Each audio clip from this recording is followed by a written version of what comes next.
Baik, bismillahirrahmanirrahim. Assalamualaikum warahmatullahi wabarakatuh.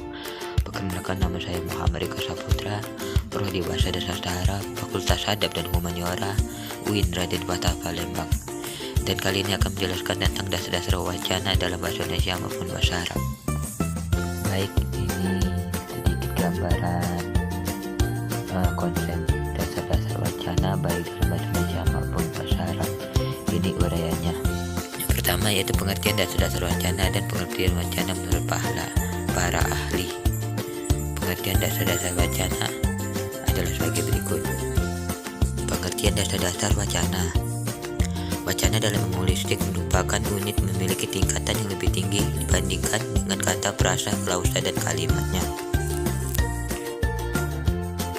Sedangkan menurut para ahli, wacana merupakan, menurut Abdul Khair 1994-267, wacana adalah satuan bahasa yang lengkap, sehingga dalam hierarki gramatikal merupakan satuan gramatikal tertinggi atau yang terbesar.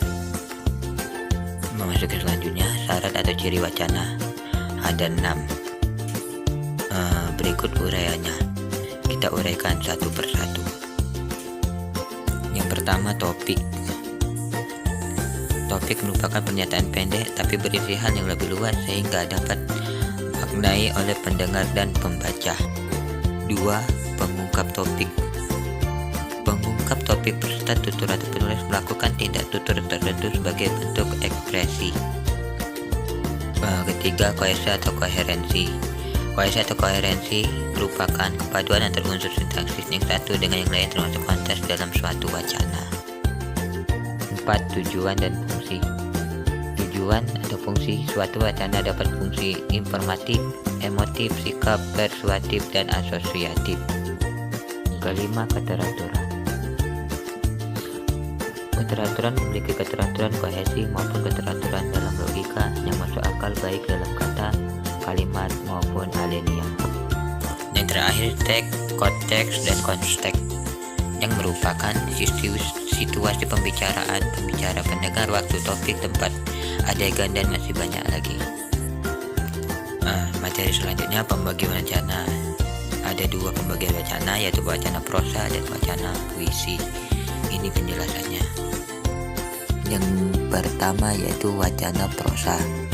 Wacana prosa adalah wacana yang terdiri dari uraian-uraian ide, gagasan, dan pemikiran yang mengandung sebuah tujuan penyampaian. Wacana prosa berdasarkan tujuan penyampaian isinya dibedakan menjadi wacana argumentasi. Wacana puisi. Wacana puisi adalah wacana yang dalam penyampaian isi menggunakan bahasa-bahasa yang bersifat puitis dengan memperhatikan pemilihan kata dan gaya bahasa. Struktur wacana yang terdiri elemen-elemen wacana. Elemen-elemen wacana adalah unsur-unsur pemwujud teks wacana. Elemen-elemen itu tertata secara sistematis hierarkis berdasarkan nilai formasinya. Ada elemen inti dan elemen luar inti. Berdasarkan sifat kehadirannya, elemen wacana terbagi menjadi 2 kategori. Elemen mana suka dan elemen mana suka bersifat boleh hadir. Dimensi wacana yang terdiri dari produksi teks. Produksi teks pada tahap ini dianalisis baik pihaknya terlibat dalam proses produksi teks itu sendiri, siapa yang memproduksi teks. Analisis dilakukan terhadap pihak pada level terkecil hingga bahkan dapat juga pada level kelembagaan pemilik modal. Contoh, pada kasus wacana media perlu dilakukan analisis yang mendalam mengenai organisasi media. Dasar-dasar wacana. Sistem wacana dalam bahasa Arab terdiri pengertian wacana, pengertian bahasa Arab, dan wacana bahasa Arab.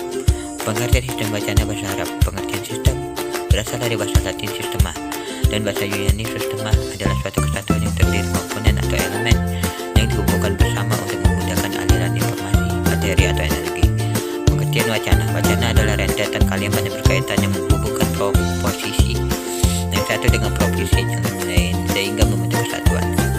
Pengertian bahasa Arab. Bahasa Arab al-Lughah al-Arabiyah atau secara ringkas Arabi adalah salah satu bahasa semetik tengahnya termasuk dalam rumpun bahasa semetik dan berkerabat dengan bahasa Ibrani dan bahasa-bahasa Neo-Arabi. Jadi pengertian wacana bahasa Arab adalah satu kesatuan atau rentetan kalimat dalam bahasa Arab yang saling berkaitan antara